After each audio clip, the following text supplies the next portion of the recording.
안녕하세요. 안녕하세요. 저희는 이도원 교수님과 김재훈 조교님의 지도를 받아 인공지능 가상 인체를 이용한 염증 질환 신약 재창출에 대해 연구한 K14조 김태리, 노영준, 박수아, 이민환입니다. 목차는 다음과 같습니다. 먼저 첫 번째로 간략하게 연구 소개를 진행하도록 하겠습니다. 저희의 연구 내용은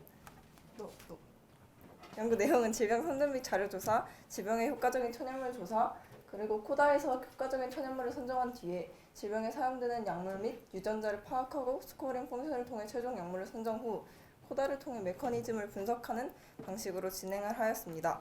그리고 다음은 연구 소개인데요. 저희의 연구 목적은 인공지능 가상 인체를 활용해 염증 질환에 대한 신약을 재창출하여 개발 기간과 비용을 획기적으로 단축할 뿐만 아니라 신약과 기존 데이터의 연관관계를 이용하여 시행착오를 줄이는 것입니다.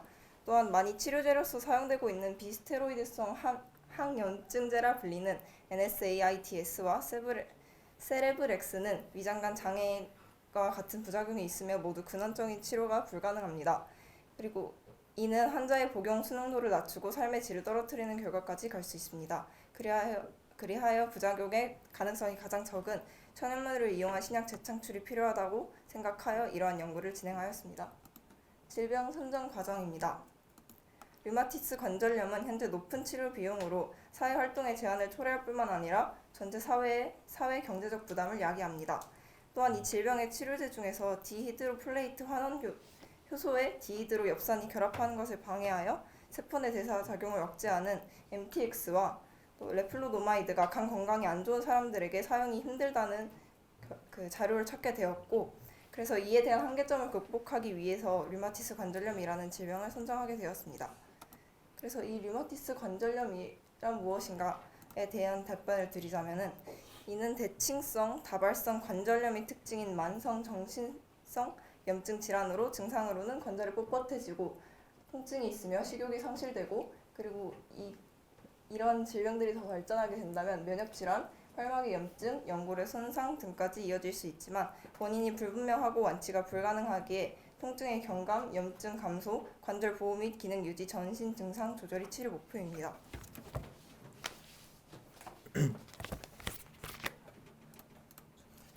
다음은 약물 후보군 선정 과정입니다. 먼저 저희는 천연물 데이터베이스인 코코넛에서 피노토타입 표현형의 류마티스 관절염을 검색하여 류마티스 관절염과 관련 있는 천연물을 조사하였습니다. 그 다음에 코다에 1에서 나온 194개의 모든 천연물을 검색하여 점수가 0.2점 이상의 천연물을 찾아 천연물 데이터베이스인 코코넛을 통해 그 천연물의 컴파운드를 조사하였습니다. 이때 코다가 점수를 측정하는 방법은 RWR 랜덤 워크 위드 리스타트 알고리즘을 이용하여 측정합니다. 그리고 많은 천연물에서 나오는 컴파운드가 류마티스 관절염에 조금 더 효과적일 거라는 가설을 세웠으며 484개의 컴파운드 중 2번 이상 등장한 컴파운드 12개를 1차 후보군으로 선정하였습니다. 세 번째로 드러그뱅크에서 현재 류마티스 관절염에 사용되고 있는 약물을 조사하였으며 62개의 치료약물의 유전자를 천연물 데이터베이스인 코코넛을 통해 조사해 나온 14,720개의 유전자가 몇 개의 컴파운드에서 반복되어 나오는지를 조사하였습니다. 왼쪽에 보이시는 그래프가 저희가 유전자를 조사한 값을 나타내어 줍니다. 그래프에서 가로축은 조사한 유전자의 개수, 세로축은 유전자가 반복되어 나오는 횟수를 의미하며 저희는 32번 이상 등장한 유전자의 수가 확연하게 줄어들어 32번 이상 등장한 유전자부터 유의미한 값을 보여였습니다. 마지막으로 2에서 찾은 천연물의 컴파운드를 천연물 데이터베이스인 코코넛에 검색하여 유전자를 찾은 후 4번에서 찾은 유전자가 각각의 컴파운드의 유전자와 얼마나 일치하는가를 저희가 만든 스코어링 펑션을 활용해 점수를 매겼습니다. 그 다음으로 저희가 사용한 스코어링 펑션에 대해 설명하겠습니다.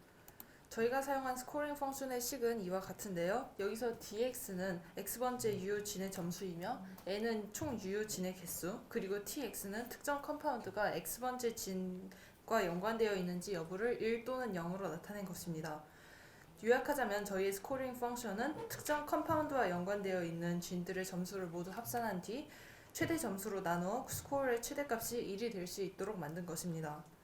저희의 스코링 펑션은 해당 컴파운드와 연관된 진들 중 유효한 진이 많을수록, 그리고 그 유효한 진들의 점수가 높을수록 높은 점수를 받을 수 있게 설계되었습니다. 앞서 설명드렸듯 유효한 진을 32개 이상 약물에 연관된 진으로 설정하였는데요. 이를 통해 류마티스 관절염의 치료에 정말로 효과가 있는 진에게 영향을 미치는 컴파운드에게 높은 점수를 줄 수 있었습니다. 이 스코어링 펑션을 사용한 결과는 다음과 같이 바이칼레인이라는 컴파운드가 약 0.92점, 스코폴레틴이라는 컴파운드가 약 0.87점으로 조사되었습니다. 이 외에도 약 0.84점의 올레아놀릭 애시드 등 높은 점수를 받은 컴파운드가 존재하지만 컴파운드의 메커니즘을 분석하는 데 오랜 시간이 걸리는 관계로 2위인 스코폴레틴까지만 조사하였습니다. 다음은 최종 선정물에 대해서 말씀드리겠습니다. 저희 조는 메커니즘 분석을 통해 스코폴레틴을 최종적으로 선정하였습니다. 구조식은 다음과 같고요. 스코폴레틴은 쿠마린 유도체이며 치커리, 쐐기풀 등에서 발견된다는 특징이 있습니다. 스코폴레틴은 알러지 반응에 효과적으로 중국의 전통 의학에서 사용된다고 알려져 있습니다.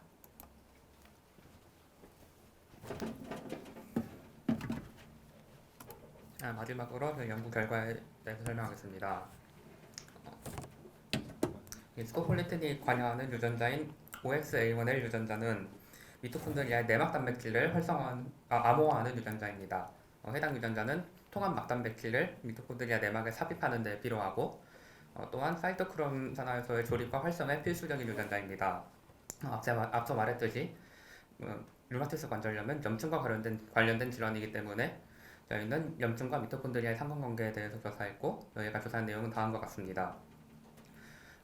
감염 부위의 면역세포는 세포 내에서 유출된 세포 내 인자를 손상 연계 분자 패턴 즉 DAMP로 인식하고 염증 반응을 가속화합니다. 특히 손상된 미토콘드리아에서 방출되는 미토콘드리아 DNA와 ATP 그리고 사이토크롬 C 등의 DAMP는 면역세포의 표면 소형체와 반응해서 염증 반응을 크게 증가시키는 역할을 합니다.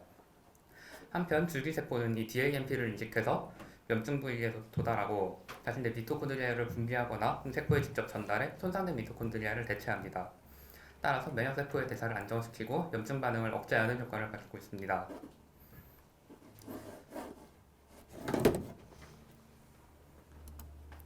진짜 마지막으로 사후 연구 계획입니다.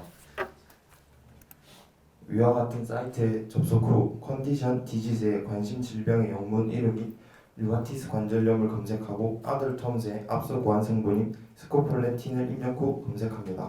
관련 연구가 존재하는 경우 검색 성분이 인체 내에서 나타낸 효능과 부작용 정보를 확인하여 검색 성분의 증거 자료를 확보할 것입니다. 이상으로 발표를 마치겠습니다. 감사합니다.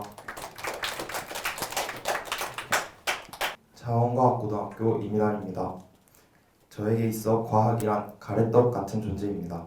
가래떡은 쫀득쫄깃한 맛과 식감을 가지고 있어 제가 참 좋아하는데요. 새로운 것을 배운다는 것이 저에게는 쫄깃쫀득한 느낌을 주기 때문에 저는 과학을 가래떡에 비유해 보았습니다. 프리RP를 진행하며 바이오민 뇌공학과라는 좋은 과를 알게 되었고 다른 학교 친구들도 사귀고 내가 목표로 하는 학교를 돌아다니며 더 열심히 해야겠다는 동기를 부여받을 수 있어서 굉장히 좋은 기회였던 것 같습니다. 감사합니다.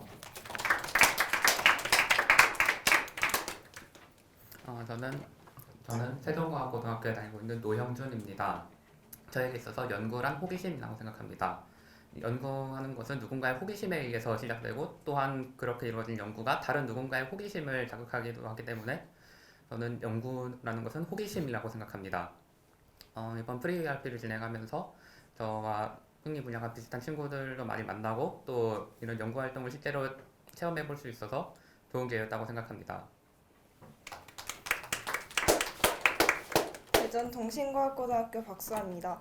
저에게 연구란 번지 점프라고 생각합니다. 뛰어내리기 전에 무섭고 포기하고 싶은데 하고 나면 해냈다는 뿌듯함을 느끼게 되는데 연구도 결과가 나오기 전까지는 매우 힘들고 그만두고 싶은 상황이 많이 옵니다. 그렇지만 결과가 나오게 되면 성취감을 느낄 수 있기 때문에 이와 비슷하다고 생각했습니다. 이번 프리 URP 활동을 하면서 하루 종일 노트북만 들여다보고 있을 줄은 몰랐지만 같은 분야에 관심을 갖고 있는 친구들과 함께 연구를 할 수 있어서 좋았고 질문이 많았는데도 불구하고 저녁 늦게까지 늘 함께 해주신 조교님들께 너무 감사하다고 말하고 싶습니다. 그리고 내년에도 꼭 참여하고 싶다는 생각이 들 정도로 좋은 경험이었던 것 같습니다. 이상입니다. 안녕하세요. 세종과학예술영재학교에서 온 김태리입니다. 제게 연구란 도전이라고 생각합니다. 연구를 진행하면서 정말 다양한 한계에 부딪힐 때가 많았는데 그럴 때마다 연구를 완성하기 위해 다방면으로 노력하다 보면 결국에는 그 한계를 이겨내는 일이 많았기 때문입니다. 이번 프리-URP 활동을 하면서 가장 인상 깊었던 것은 다른 학교에서 온 친구들과 함께 탐구하던 과정이었습니다. 다들 서로가 서로에게 초면이었음에도 불구하고 연구에 대한 열정으로 거리낌 없이 의견을 나눌 수 있었습니다. 이는 쉽게 겪을 수 없는 몹시 소중한 경험이 되었다고 생각합니다. 감사합니다.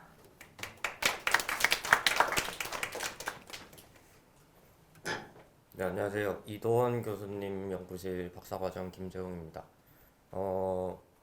저에게 연구란 연구죠 그냥 딱히 막 거창한 말 필요 없을 것 같고 연구란 연구라고 생각합니다.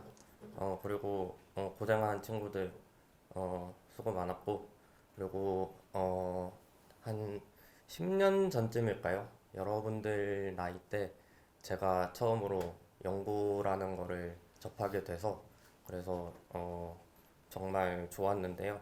여러분들은 그때를 조심하셔야 됩니다.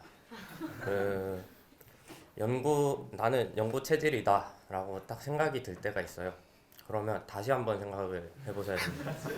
그리고 확신이 딱 든다. 그러면 정말 확신이 드는지 다시 한번 본인을 의심하고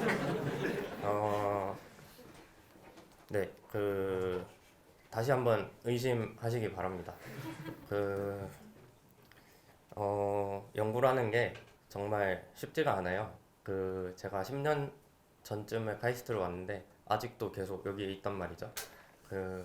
정말 외롭고 힘든 싸움이 될 겁니다. 다시 한번 꼭 생각을 해보시기 바랍니다. 감사합니다.